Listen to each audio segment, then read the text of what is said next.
going to take some of this. Thank you very much, Ralph, for this terribly generous introduction and the warm welcome. Thanks also to the center, to Stefan Kaufmann, and to Florian, whom I didn't get to meet, but he was, there you are. I was supposed to meet at the door. I was a little bit worried, but now I'm glad I see your face. It wasn't the door. The other door. Yeah. There's always another door. So I'm very, very glad to be here. It's actually my second attempt recently to be here, and now we've managed to succeed. I've added, since I announced to my title, which was so simple as "What's Security," I've added a subtitle to the manuscript, which is "Historical and Conceptual Frameworks for Security Research." So, just like was just said, my interest in security is often very much an epistemological one. What kind of knowledge security is, and what it means to actually do research on security. I want to give my question, "What is security?" A twist towards the question of how do we do research on security. Now, to take a step back, traditionally security has been considered to be both a primary need and a universal right. Article 3 of the Universal Declaration of Human Rights, you probably know, even asserts that, I quote, "Everyone has the right to life, liberty, and security of person." Yet, immense changes in the nature and causes of insecurity in our time, in the last 2 decades, I suppose we could say, have really left public officials, national governments, international organizations not least, local and regional officials and individuals really unable to understand, really at a loss to understand, to communicate, and above all to address the new insecurities that confront our societies, modern societies. Europe itself is really at a crossroads in this regard over the principles, values, means, and methods of not only security research, but security policy. What do we do? How do we make security policy in this new day and age? What you could call a seismic shift in the security landscape has not yet been met with a corresponding renewed reflection on the type of security policy that needs to be implemented. And even so, at the same time, the force of events, the events we could talk at length about if you want, but you know the ones I'm referring to, the force of events has meant that more resources than ever before have been committed to security without us exactly knowing what we're up to, with knowing what we're aiming at, what the knowledge, what kind of security knowledge we need, or what kind we have, and how we should apply this knowledge in the policy area. So lots of resources being committed to security, and often with the wrong focus. Crucial decisions are being taken over what security measures should be taken and how they should be implemented, who should fund them, and who should benefit from them, without really sufficient understanding of the social, cultural, political, ethical, and not least scientific environment that surround them. There's an increasing concern at the political level over the methods and aims of security policy and security research, and that's good news. And there's a reflection, and this reflects a lack of consensus, a lack of agreement about what security is and how it should best be provided, and not least, how security research can contribute to better understanding what security is.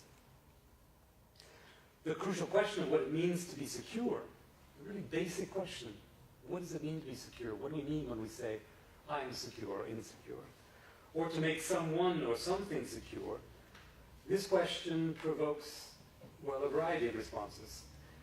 But in any case, fewer and fewer would claim that security still primarily concerns the protection of national borders against foreign enemies. Some of it does. Some things don't change, but a lot of things do change. An increasing number claim that it means securing infrastructure, highways and bridges, airports and train stations, oil refineries, energy production plants, etc., etc. Others still would say that security is about protecting institutions, such as those that provide public health, those that provide education, financial stability, etc. Others again would say, no, security is concerned with our economic well-being, jobs, price stability, etc. And there are some who still claim that it's about our democracy, about our rights, privileges, our values. But whether one refers to institutions, infrastructure, the economy, finance, rights, the rule of law, the interest and value of these different components of social life in Europe as elsewhere, ultimately it comes back to the security of people, by and large of citizens, but in a general way of people. The common denominator for all aspects of security and its research is the society whose values, legal and economic institutions and cultures make these things possible in the first place. Those that enable us to stand here and ask the question, what security is. So in the following talk, what I want to do is try to describe some of the premises, values, and the social and scientific institutions, the funding arrangements also, and cultural activities around which security research and the conceptualization of security takes place today. And I'll try to develop the argument that security has never been separable from the social, cultural, political, historical, and ethical elements at its core. And I'll then conclude by proposing some strategic perspectives for future security research. So there's widespread disagreement, lack of consensus today about what security is, what threats contribute to making us insecure, how one should best enhance security through research and development, communication policy, legal instruments, and practice on the ground. And this disagreement, we can see it in a variety of institutional settings, both academic, scientific, and in public debate. There are large differences of opinion between the various sectors and actors directly concerned with security. Social scientists, for example, like you by and large. Social scientists study security as a social phenomenon. Engineers and technicians, naturally enough, work to develop new security technologies. Product designers within the security industry, politicians, lawmakers, ground-level security providers, all have such widely divergent interests and understandings and points of departure about security and insecurity that they verge on being unrecognizable to each other. And much of my work, my own research, and the research projects that I lead at TRIO are about finding the foundation for communication between these sectors. Because we can't reproach the engineers for thinking like engineers, and we can't reproach the social scientists for thinking like social scientists, etc., etc., etc. But what is the common discourse, the common language, the common concepts that can help us to communicate with each other, and thereby bringing more understanding, more efficiency, less redundancy, and more security. So 3 parts of the paper is divided into 3 parts. First, a segment about the changing context for security and security research. Second, the evolution of the concept of security. Thirdly, some reflection on the production of security knowledge, security as a kind of epistemology. And then finally, as I said, some conclusions about strategic approaches to this new security reality. So the historical context to start for security research. Current debates about security stem, I'm sure you've become aware, from the rapid changes on 2 interrelated fronts. Both can to a certain degree be traced back to the late 1980s and the end of the Cold War. The Cold War obviously had a decisive impact on Western understandings of security. While the concept of security had some currency before the end of World War II, it was, at least in the West, thrust center stage by the Truman Doctrine and the idea, the rise of the concept of national security, which obviously existed before the end of the Second World War, but became very mediatized, became very politicized at the end of the Second World War. So throughout the Cold War, starting from that point, the notion of security was largely dominated by this national dimension. National security, security as national security. It was impossible to say during the Cold War, to use the word security without evoking the image of the national, without evoking the bipolar tension and between East and West, and without evoking some sort of national sovereignty and the threat against national sovereignty. So when the Berlin Wall fell in 1989, the concept of security was in a way liberated from this stranglehold, from this fixation on one certain concept of security, this Cold War paradigm, if you like. And a really quick and remarkable expansion of the concept took place, really quite remarkable. For those of you interested in conceptual history, just watching the 4 years from 1989 to about 1995, that's 6 years. There's just a massive change in the referent of security as a concept. Who uses it, who refers to it, who uses it to refer to other things, who makes money from it, who makes university courses around it, etc., etc. So as a result of 1989, the wake of 1989, one can really speak of security across a range of thematic areas today. Health security, we talk about food security, climatic security, IT security. While we also have begun to identify different levels of security, from individual to community, to region, to sub-state, to superstate. And finally, we talk now today about global security, well beyond the nation-state limitations. This process, I guess we could say, was punctuated by the publication in 1994 of the United Nations Development Program Annual Report, which more or less launched the concept of human security. It wasn't actually the first time the concept appeared, but it really gave it a global audience at that time. Human security, as you all know, based on the idea that the referent object of security is not the nation state, not even something close to large political institutions, but the human individual. And all the politics, obviously, that releases, that sets in motion, that very idea. We can talk about that later if you like. Then there's something about the responsibility for providing security, which is mutated during this period. The idea that security, the security of society, is a core aim and responsibility of the modern state has certainly been weakened, certainly faded since the end of the Cold War. It's not disappeared, but it's weakened. This is in part due to the changing landscape of threats that are faced, and partly to the way approaches to such threats are organized. So unlike traditional pre-1989 security threats, contemporary security threats do not respect national borders, nor do they respond to traditional state security approaches. So threats like climate change, pandemic, pollution, cybercrime, and not least terrorism, obey a new logic, one that defies security understood as a simple extension of the institutions and border-based mentality of the nation state. So, as an anecdote, the anniversary of the Chernobyl accident, which predates most of the people in this, the adult consciousness of most of the people in this audience, not all. The Chernobyl was the first really global security threat in this sense of the word. There was a meltdown of the reactors in Ukraine, and a radioactive cloud was released, which then floated over Northern Europe. There's traces of it still in northern Norway, in Sweden and Finland.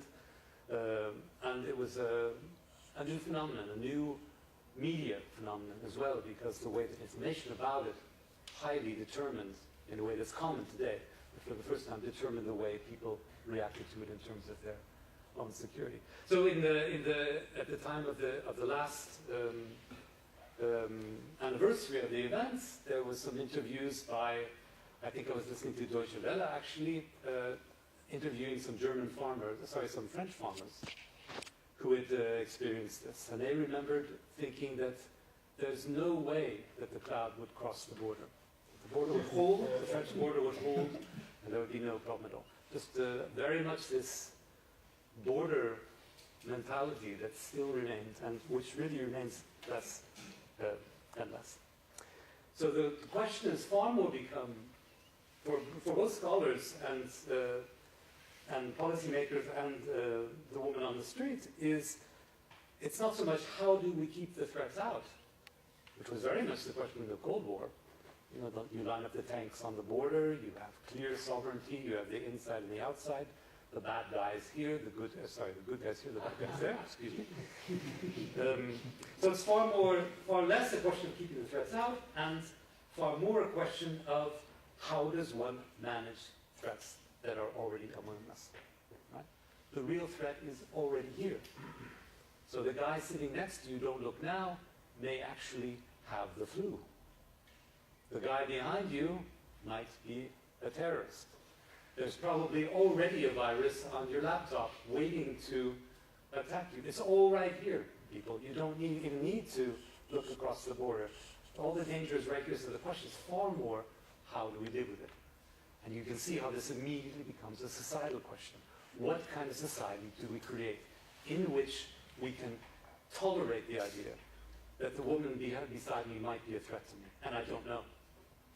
So the key is knowledge once more. The fact that I don't know whether she is a threat to me or not is what I have to live with every day. And what kind of society do we want? And what kind of social institutions do we need to create in order to keep some sort of stability given that reality? So security as a concept has evolved to become less a question of the threatening other and more one of society itself, about the threats that are particular to a given society, threats that vary from society to society. So the Sicilians are far more worried about the woman sitting next to them than perhaps the people in Stockholm. And the Portuguese are far less worried about other things than the people in Berlin. These are culturally determined, socially determined insecurities. And that's why a societal approach and a cultural approach is really important when we're trying to understand them. So security, in short, has become really a question of society's resilience to security threats, to the way that society can live in the face of danger, carry on in its essential self in the face of danger. So security, far more than ever before, has become a challenge for society. What about European society, if we sort of close the angle a bit? Well, a state's security has traditionally meant the state's ability to preserve and protect itself. Security at the state level is, in this sense, existential. What do we have to do so that the state continues to exist? But similarly, security in society can refer to the self-preservation of a society. And we have to ask, well, what does that mean? What does it mean to threaten a society? Not a state, not a Bible reading group, not the Latin club, but the society at large. What does it mean to be under threat, and what does it mean to preserve it or protect it against that threat? By society, we mean not only the physical gathering of individuals, but also the organic, dynamic, collective life of a community. Society is a set of values. It's a set of customs, of traditions, shared experiences, language, legal, artistic traditions, economic institutions. It implies a certain shared sense of place and of history. So a threat to the security of society in Europe or elsewhere is not a threat, and this is really a contentious claim, the following, I hope it seems obvious to you, but many people don't agree with me. A threat to society is not a threat to the buildings, bridges, oil refineries, railways, motorways, internet, but rather to the intangible things, the untouchable things, the societal, organic, dynamic things that make society what it is. In other words, societal security extends well beyond the material aspects of life, such as physical protection, shelter, food, subsistence, and addresses the actual resilience of social structures, organizations, institutions, large and small, formal and informal. Societal security concerns not only the material aspects of life, but also the complex moral and social considerations, such as confidence, trust, belonging, loyalty. All of these contribute in an increasingly, I claim, in an increasingly prominent way to the well-being of people in a wide range of different settings, social settings. Thus, while ensuring societal security means protecting against crises caused by intentional and unintentional human acts, natural hazards, technical failures, terrorism, this protection depends heavily upon the social, cultural, and even moral stance of people in the street. And my personally greatest illustration of this is the Norwegian response to the terrorist attack 3 years ago in Oslo, where essentially the Norwegian society was entirely traumatized. Nothing like this attack had ever happened before on Norwegian soil. No violence of this scale since the Second World War, and yet nothing changed. Absolutely nothing changed. It really made me very proud of my homeland. The openness, you could still drive your car up to the Prime Minister's door and knock on it. He wouldn't answer probably, but you could do that. You could still have access to every place. There were no roadblocks. We still have unarmed police there. So this notion that some sort of trust is the foundation of security has a good argument in that example. Now we can say that it's not typical, and maybe we can discuss that later if you like. Maybe it's not compatible with other kinds of society or other places, but in any case it was a very interesting illustration. So that this post-1989 shift in Europe from the notion of security oriented toward external threats to one of security focusing more on internal or societal matters needs to be mapped onto changes in approaches to addressing these threats, and in turn to the underlying security research that we need to address these threats. The shift, which has been described, which I have described at least as one from prophylactic or barrier or wall security, keeping the danger out, as opposed to the goodness, safeness, cleanliness inside. So prophylactic notion of security to a reflexive notion of security where we're talking about ourselves and the security we can create in our own social settings.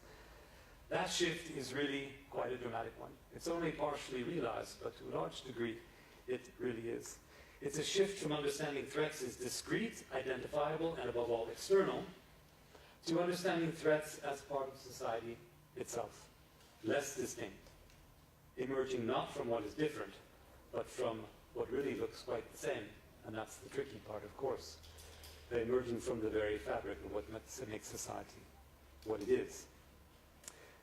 It's also a shift from a notion of security understood as a discourse of war, friend, enemy, with all its correlates such as sovereignty, state, territoriality, national borders, military forces, and the logic of friend and enemy, to security understood as a societal web of power relations at the heart of the community and the way that the community functions.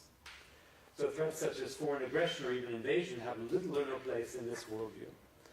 Perceived security threats such as climate change, disease, pollution, migration, and terrorism have a far greater political significance.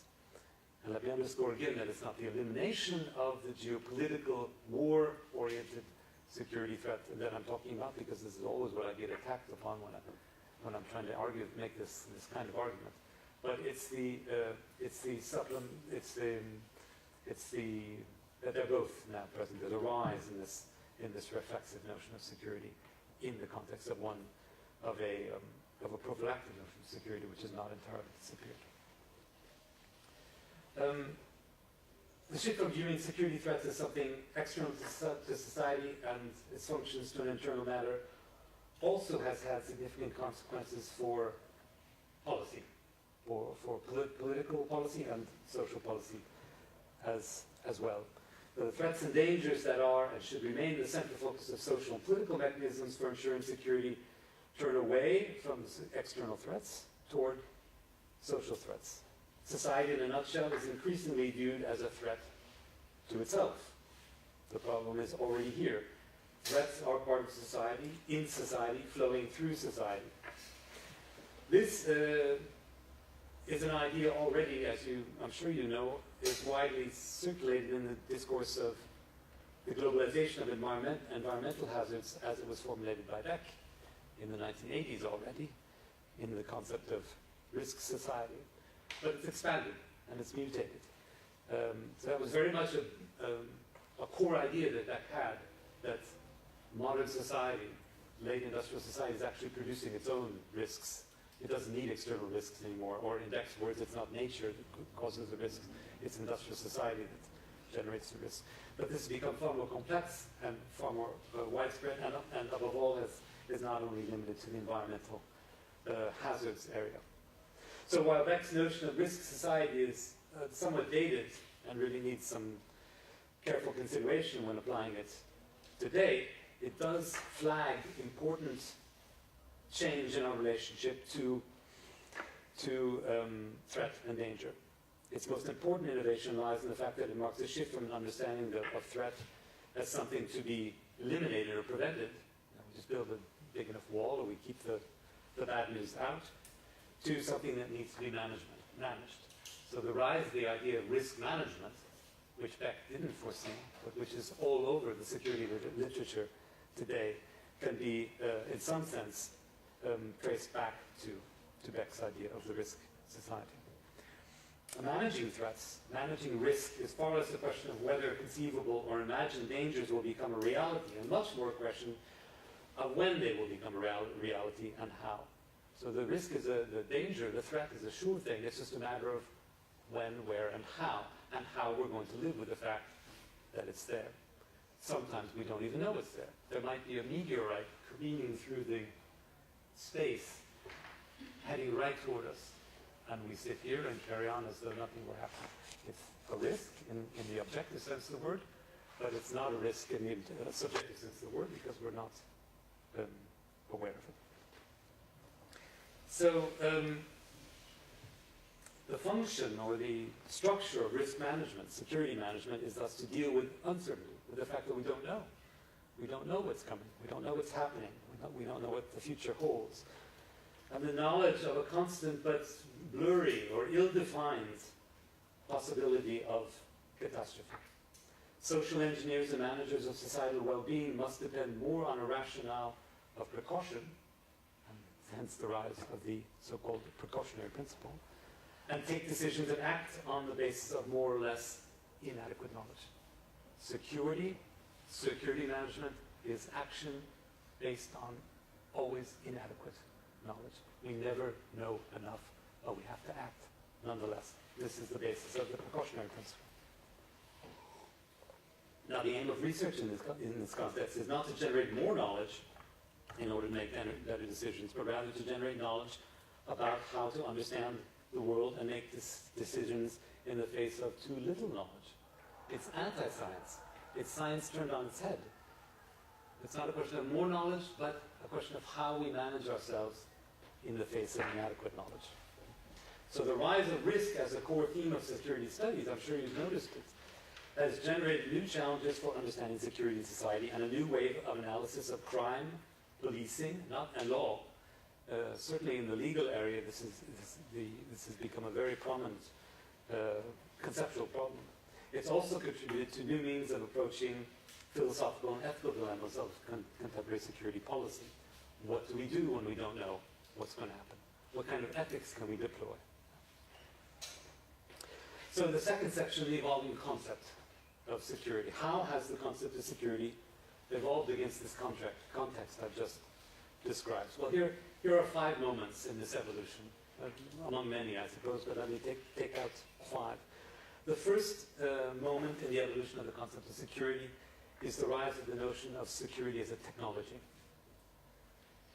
So in the most primary sense, technological approaches to security, approaches that take security as an entirely material problem, with only material solutions, from weapons systems to detectors to surveillance cameras to alarms to barriers to databases, tracking systems. You know about all these.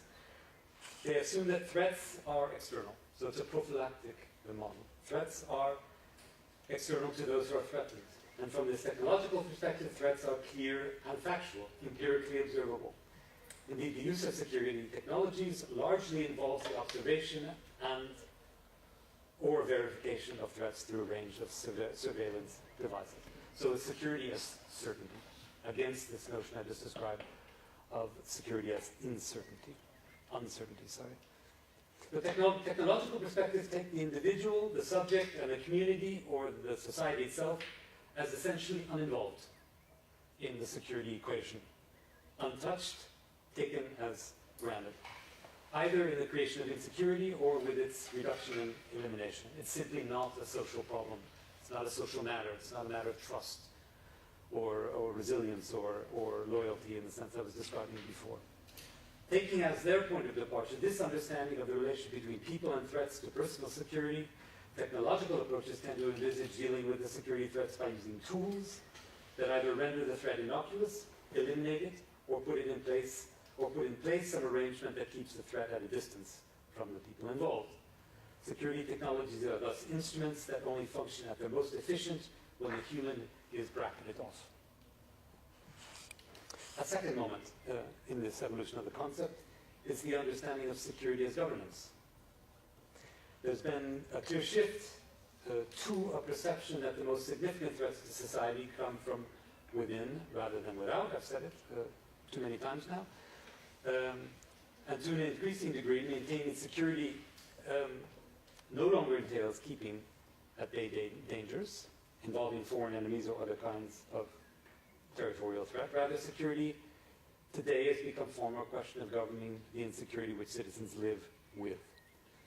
So security has become far more than a question of the management of fears in the population, a management, an arrangement, a governing of the insecurities that we have in order to keep society in a stable situation, than it is a question of preventing security threats from reaching us. The third moment in the change in the concept of security is a notion of security as ethics. In this new social reality, I would claim, there's a growing awareness of the decline of the us and them dichotomy, the friend and enemy dichotomy, in security thinking, and there's an advent of a kind of social consciousness or social responsibility. On the one hand, society must increasingly deal with the threats that confront it, but on the other hand, society is also becoming, as I mentioned in a different sort of way, the origin of its own threats, the threats it faces. This is clear enough in the cases of climate and health issues, but it's also increasingly apparent that the most serious kinds of terrorist threats facing Europe today have been planned and are soon to be planned by not wild, bearded, Arabic-speaking jihadists from Afghanistan, but by Europeans themselves, at the heart of European society. So threats are more and more regarded as a byproduct of the way life structures itself in modern European societies. We could say the same about cyber threats. They stem from our insistence on connectivity. Certain kinds of criminality are products of liberal society. It's easy to make this argument. Financial insecurity is a consequence of our own wealth. Health issues arise from late industrial pollution problems and food production problems. So these kinds of threats are stemming not from foreign inventors, but from decisions we've taken ourselves. And thus, in this sense, they become social ethics, questions of social ethics. Fourthly, in the evolution of the concept of security, we can talk of security as a set of values. A threat is not simply an unknown danger lying in wait, ready to be launched upon us in some unknown way, in some unspecified time, at some unspecified time, nor is the effect of a threat independent from those who are targeted by it. Some people are damaged, hurt more by some threats than other people. It also depends on the target, on the people being threatened or being victims of natural threats. So threat is not determined by others alone. It's not just a threat as a foreign thing. It's also co-determined by those who perceive themselves to be under threat. This is why I want to say that the existence of infrastructures which create threats by virtue, this is why I want to say that it's the existence of infrastructure, which we're so dependent upon, which, from a certain point of view, creates threat by creating value. When we have something we value, it's imminently under threat because we value it, by virtue of being valued. So it's the value, in some sense, which contributes to the being threatened of the thing. Threat is implicitly linked to what is valued for society. It's linked to the possibility that what is held to be valuable could disappear, be removed or destroyed. Objects which have no value cannot be threatened in the same sense as those that do have value. So one key to understanding threats, there are many keys, lies in understanding the systems which link human interests, values, and things. Insecurity often has its origins in other contexts and in other times than the here and now and our relationship to what we think is threatened and what we think is threatening us. Threats are born and grow in the hearts and minds of all of us. Insecurity is also a subjective matter. It stems from both past events, our historical memory. It stems from current vulnerabilities, our fears. It's caused both by the real objective presence of threats. So I'm not saying that threats don't exist, they do.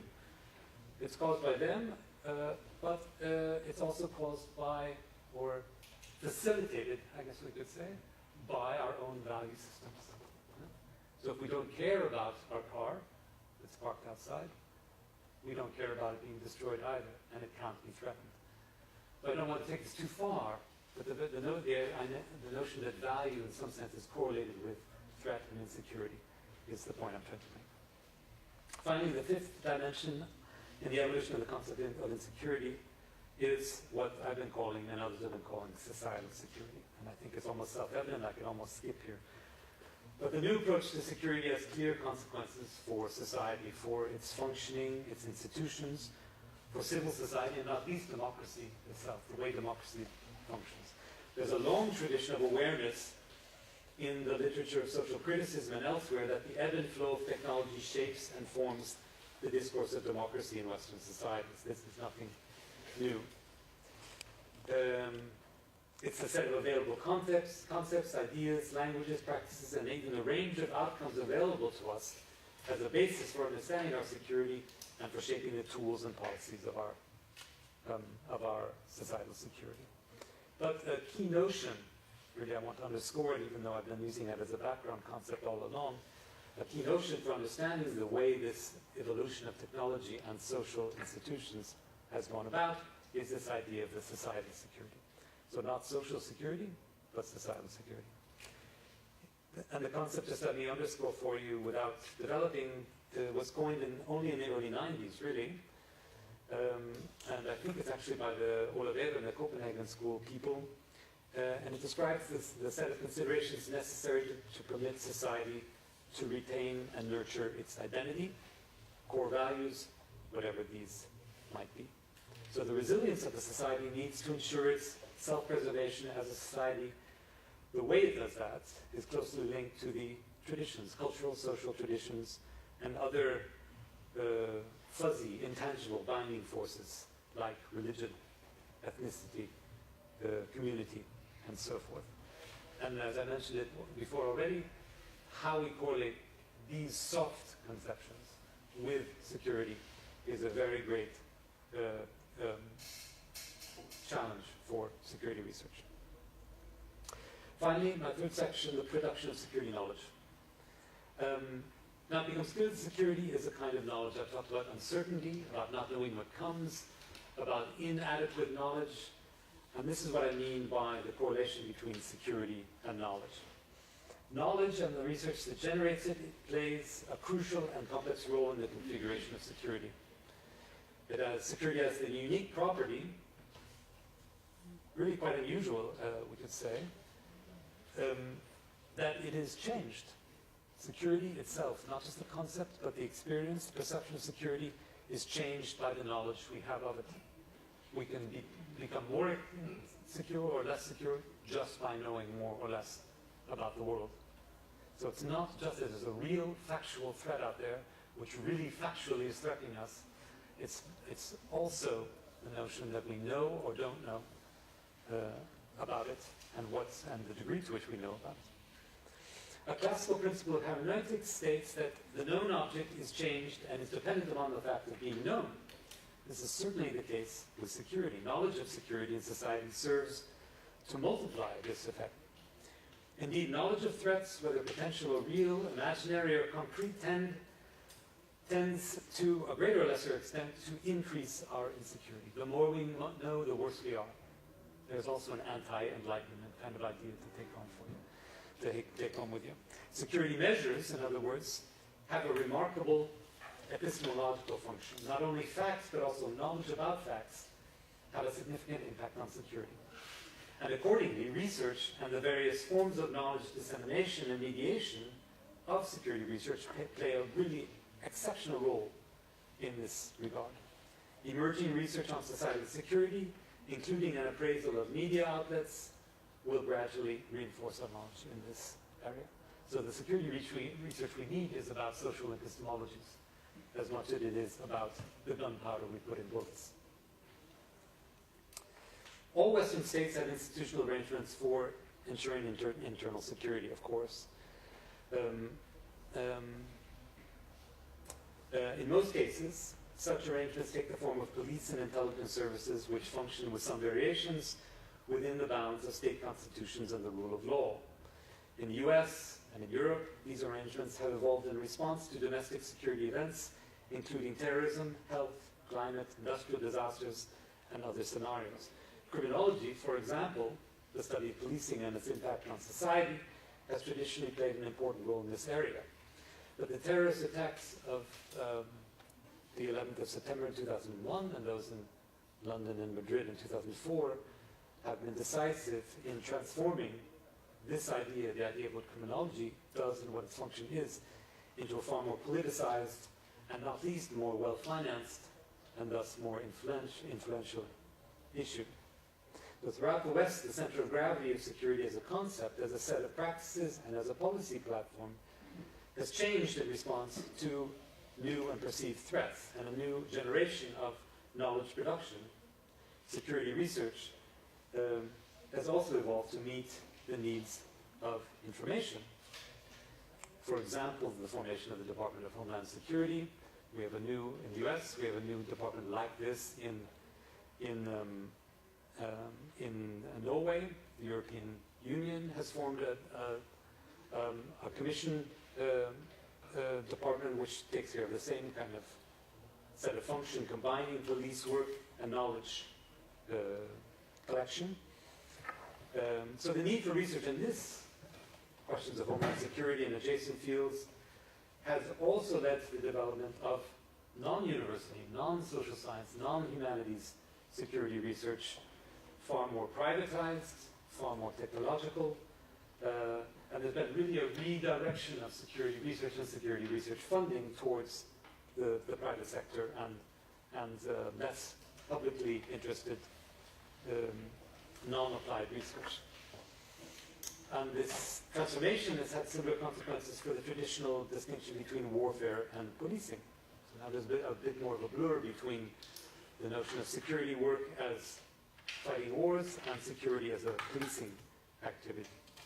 The distribution of tasks between policing and armed forces is a key task for nation states, and yet this task is being melted and become far more blurred, if you like. We could also talk about the privatization of security research, which has grown significantly in the past decade. The rise of a new concept of security after the end of the Cold War has led to a flourishing of security needs, coupled with a flourishing of security services provided. And here there's a very strange dialectic going on. On the one hand, those who provide increasingly our security, the privatized security companies, the G4S, the Securitas, and others, have explicit interest in us remaining insecure. Right? The moment society is a peaceful and secure place, they're out of business. The same goes for the security technology providers. And all the security, publicly funded security research, which supports technologically oriented security research, all have this strange dialectical function that they profit from insecurity, and their motivation to reduce security is double, because it contradicts their motivation to seek profit. Information technologies, the internet, financial information services, these have expanded quickly in recent years without having solved the problem, the social problem really, of the dependence of the vulnerabilities, the technical vulnerabilities of the internet and other information platforms, and the vulnerabilities of society itself. And the result has been the expansion of specialized security research financed by private concerns carried out through this growing sector of private security research. As well as benefiting from private interest, this specialization and its privatization has also led to the growth of a highly robust sector of privately financed security research for the benefit of private interests, but with considerable knock-on benefits for citizens. Okay, let me conclude. It's warm. I'm warm, you're warm, and it's late afternoon.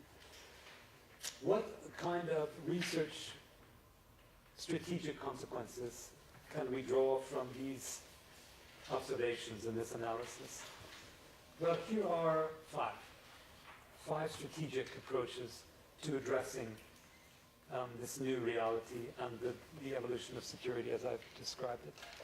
The five are a conceptual set of strategies, institutional strategies, normative and legal strategies, and political strategies. Well, the conceptual strategies, about this we could say that the most effective strategy for guiding future research agendas for knowledge production, regardless of the field involved, is through a continuous analysis and revision of the basic concepts at its heart. Critique. Through revisiting the underlying premises, assumptions, genealogies, political backgrounds, and history. In short, what I start every one of my research seminars with at PRIA, with my team, never take the concept of security for granted. Every project we write and carry out begins with a question, which is the same title as this lecture: what is security? Nobody gets away from my research seminar room without answering that question for this project at that time in this context against all the variables. So a critical approach to the very concept of security. This strategy is closely related to the insight that the notion of security is inextricably linked to society's values.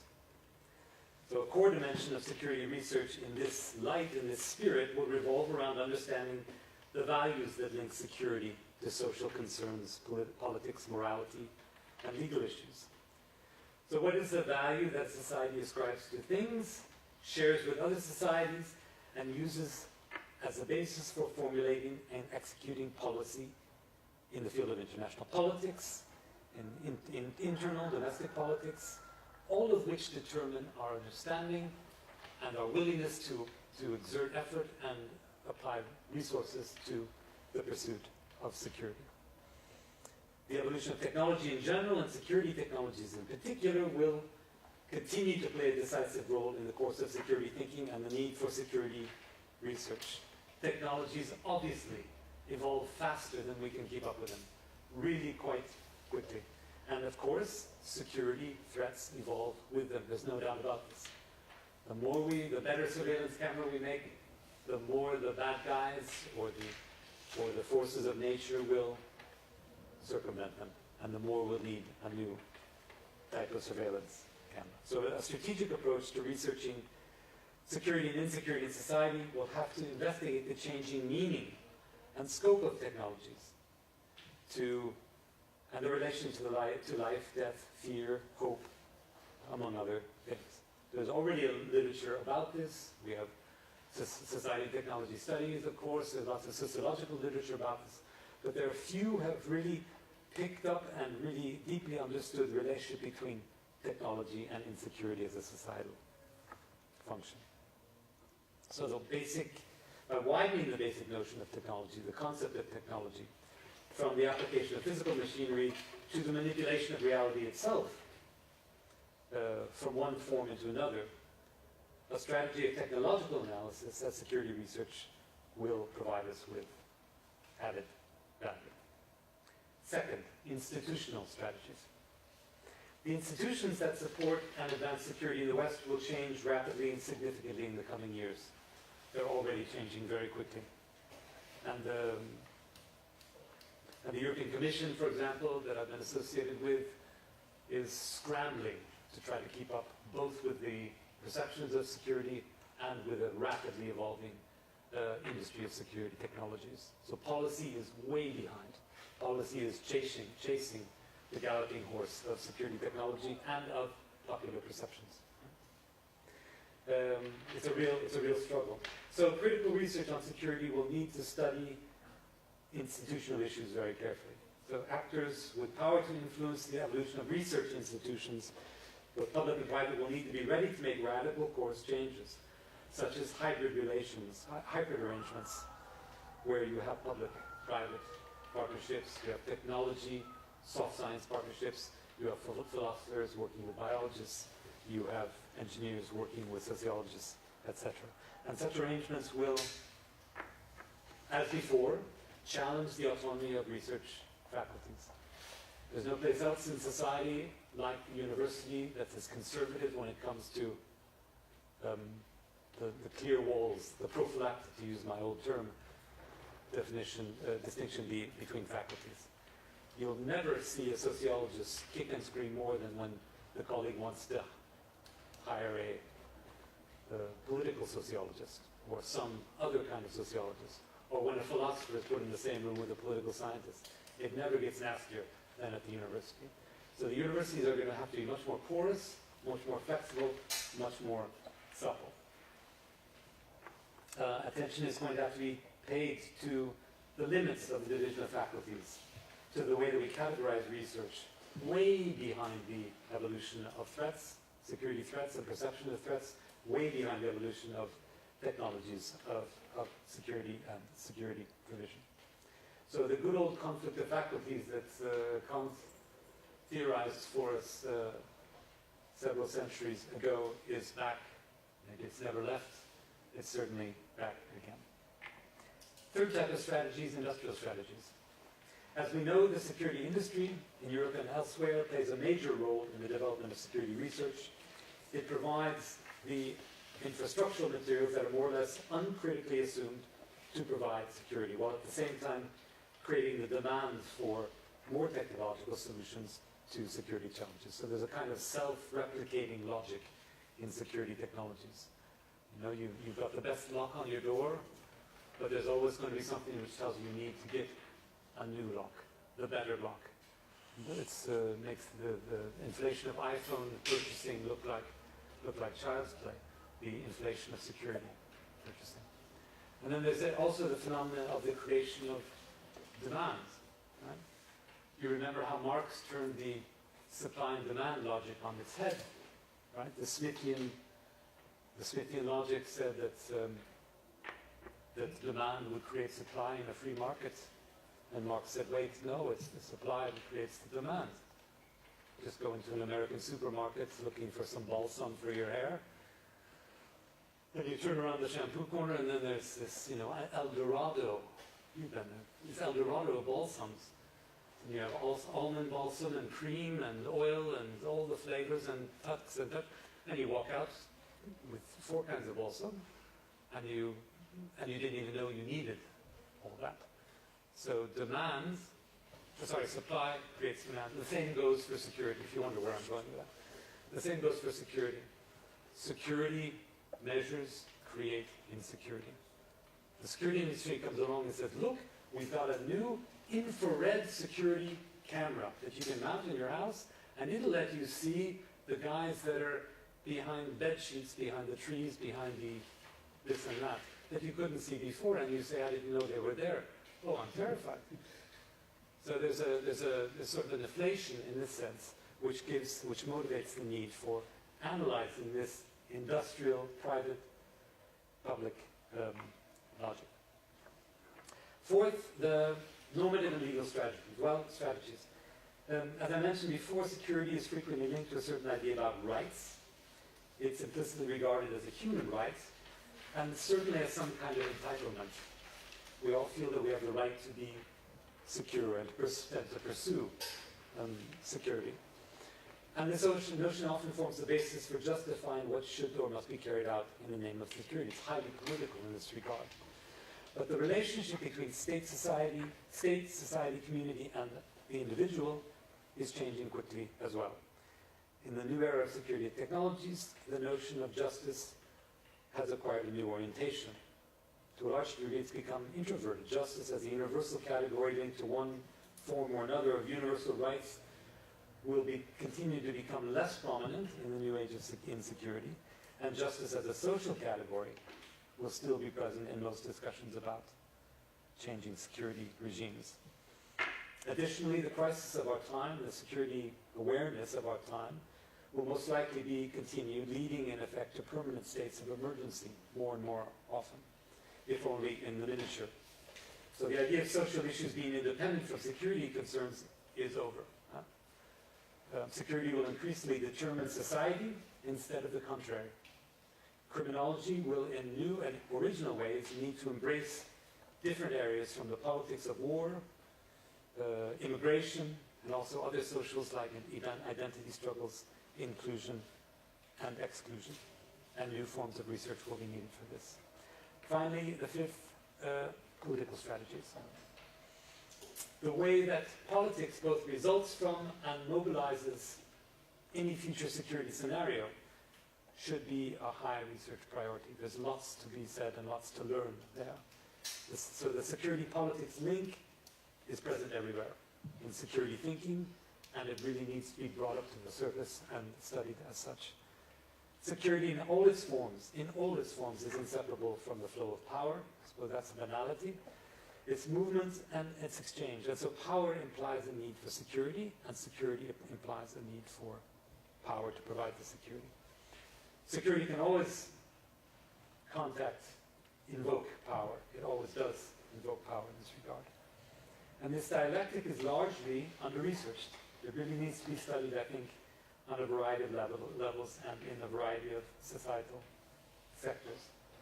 By the same token, the industrial technological dominance over security, as it currently stands, will only complicate the picture and increase the need for power-critical approaches to security research. The primary insight will be, I predict, that security provided by power can be mapped and studied along the lines of conventional social research as inputs, outputs, and impacts. So we can find a research model that follows that structure. But this insight must also be critically applied to the dialectic of security and power. Not only does power provide security, but the discourse about insecurity generates and sustains power. It's no more easy to see than in national politics, where insecurity is created through the media, prolonged, nurtured, cultivated in the name of political influence. So